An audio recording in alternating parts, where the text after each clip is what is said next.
3.14 update. Venture 3. This one actually has some really good different changes in this. If you've been playing the game quite often, you will know right away the changes if you just hop into a game and don't read these patch notes.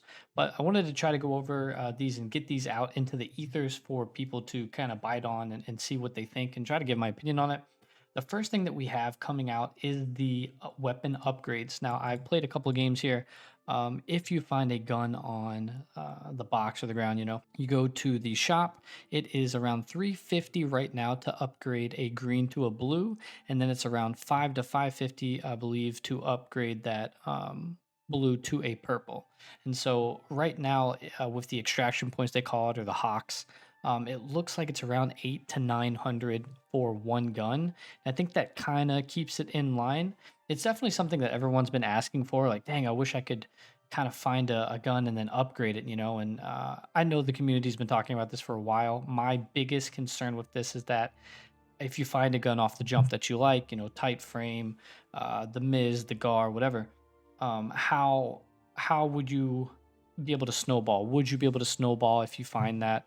I'm happy to see that it's not like a straight to purple or epic, but it does take around 800 credits. So I think in squads, if you get three good people that are rolling, you have a good squad, and you're extracting game after game, you will at the very least have one good gun in the beginning. Assume you find one that you can upgrade, but it's a good quality of life for some casual players, and I think it also keeps some of the more active people playing the game still interested in something.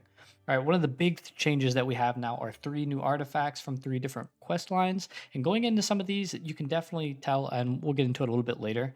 But this is changing the meta, I believe, from that shotgun kind of bouncing meta. And you'll see that more as we go on. But here's the first one. This is the Attunement 5. I'll let you read all the stuff. I'm just going to go over some of the highlights here. For every second you spent sprint, slide, or surf, the Attunement 5 grants an accuracy buff. It is applied to you after you stop. So after you stop, you kind of ADS in. So it's kind of slowing down the gameplay there, and focusing more on accuracy and shots. You gain a maximum accuracy buff to 8 seconds. The legendary increases that by 3 more after performing a dodge roll. So 11 seconds total for absolute amazing accuracy. And I'm not even for sure if this will stack with the conch and some of the other things that we have in the game. But this, I mean, that's a long time for a gunfight, 11 to 12 seconds to have really good accuracy. Now, it doesn't necessarily say how much accuracy it increases it by. It just applies the accuracy buff. So I don't know if that's 25% or whatever it is, whatever they have standard programmed. But still, 11 seconds is a pretty big buff for that. Second one we have is the Chosen's token. And this one here is converting converting damage taken by your shield to healing. At legendary status, 55%. And the conversion percentage is increased to 75% if your health points are lower than your shield points. I think you can have like a maximum of 200 health points, and I think it's around 150 shield. So right off the bat, if you break your shield, and you get caught like that, I don't know if this is going to stack, but there's a lot of other artifacts and boosters in the game that you could run with this, and I think it's really going to have like a tank meta. It'll be really interesting to see how this is going to work, especially like with the bloom and the kites and everything else that we have in the game. But definitely worth checking out. The third and last one that we have is the Exo and Ward Gear on cooldown. It reduces the cooldown or recharge time by up to 55%, and the legendary status is only one of those need to be in cooldown status. This is going to be absolutely crazy. I feel like a lot of people are going to be running Boombox still, and this is going to be up way more than normal. It's definitely going to change the meta on the amount of gear usage. Again, there's boosters in place for this stuff. This is definitely going to get a little nutty buddy as we start taking off and really start playing with this. But definitely something new, worth checking out.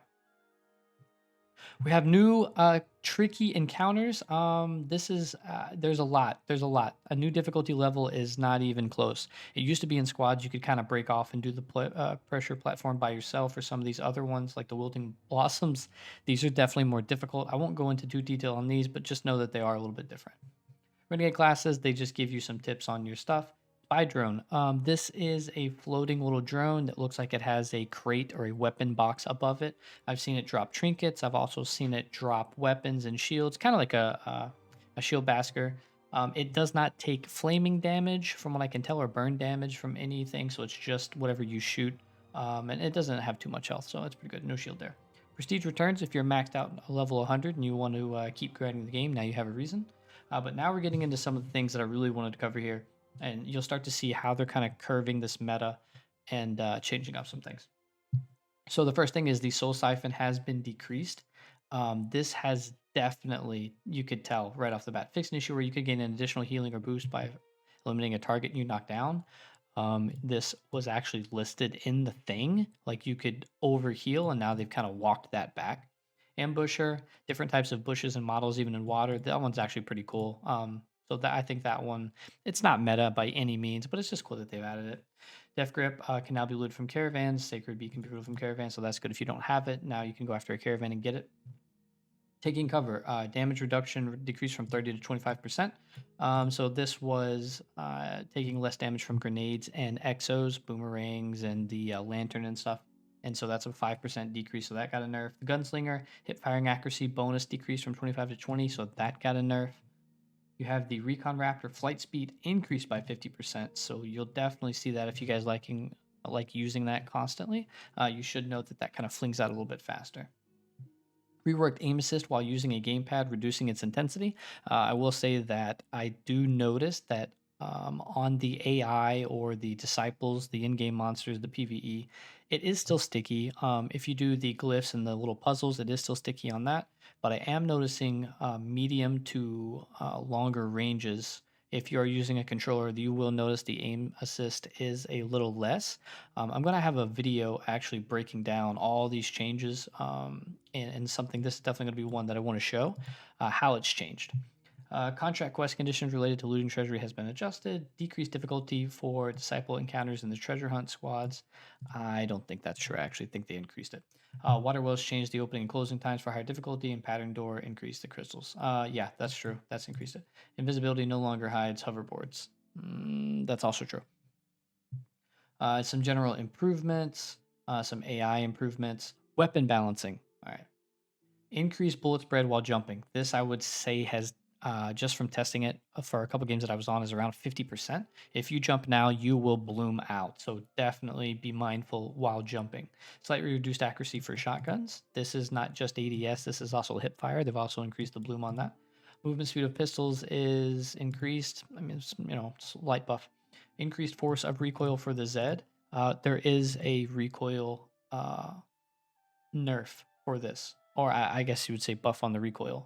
It is increased across all. It does not say that, but it is across all different stages or upgrades from the blue, green, the purple. All of the Z has increased recoil.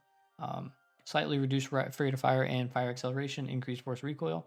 At the height of the acceleration is when the recoil really starts to kind of bounce and become a little unmanageable. So it's still super good up close. Just from the small testing I've done, it's not as great medium to far off, and I think that's what they were really trying to do. The rate of fire and fire acceleration was trying to take it back down as a LMG because it did have a huge mag, and people were kind of running it as an SMG, and so that kind of brings it a little bit back in line. Slightly reduced fire rate of the Moldon. You'll notice that right away. It takes around 6 to 8 seconds now to fire all the shots. Slightly reduce the rate of fire for the Oswego or the sawed-off double barrel. You will know this one right away. It used to be able, you could kind of pull the trigger and both shot would come out at the same time. Now there's a slight buff. You'll notice it's more of a bang, bang. Like it's got a little period in between. The GAR 21, these have been nerfed. It is still doing, so these damages here are to the chest. They don't say that. I was doing 8 to the chest. It was doing 8 units of damage, 9 units, and then to the head it was around 10-10. And now it's 7-8. It still does around 11 to the head. It was doing 12 to the head. On Epic, it was doing 14. So they have reduced that. Increased bullet density for the Quasar. If you don't know, this sniper rifle is a purple one, and this one's kind of like the triple shot from Apex, if you're familiar with that. And what this gun does is kind of do a nice, tight shotgun spread sniper with a fast fire rate. increased bullet density. So what you really need to do is not aim for the head, as now some of the shots will miss. They've kind of made them bigger. Aim for the neck or upper body, and it'll be a 2-shot. You can no longer attach a mine to an ally. I don't know who's doing that, but that's pretty funny. A couple bug fixes to go over. I would definitely look over through this. They have upgraded the disciples and fixed a lot of that. And then they have some more fixes here for the gear and weapons. So if you were definitely complaining about something, I'm more than sure that it has been fixed. You can kind of tell just by playing it right now that the movement is a little crisper. The sounds are more potent. However, I will say that right now, with the final treasury, there are things that are kind of getting a little glitchy again. The caravans don't seem to be one of those things, but there's not as many sound cues as there used to be when someone's breaking into the treasury, it seems. Another glitch that I have found right off the bat, if you shoot your slingshot and then try to melee after, there is a huge delay. It looks like the character is performing the melee animation, however, nothing comes out. So they don't address this, but this is something that that's come out of all this. But there's a lot more to get into. I will post a video on some of these, and I kind of actually want to go deep dive into the damage values and how to play each gun respectively. But wanted to get this out there. If you like it, please leave a comment. I would love to see more people unhawked, and I'll see you next time. Peace.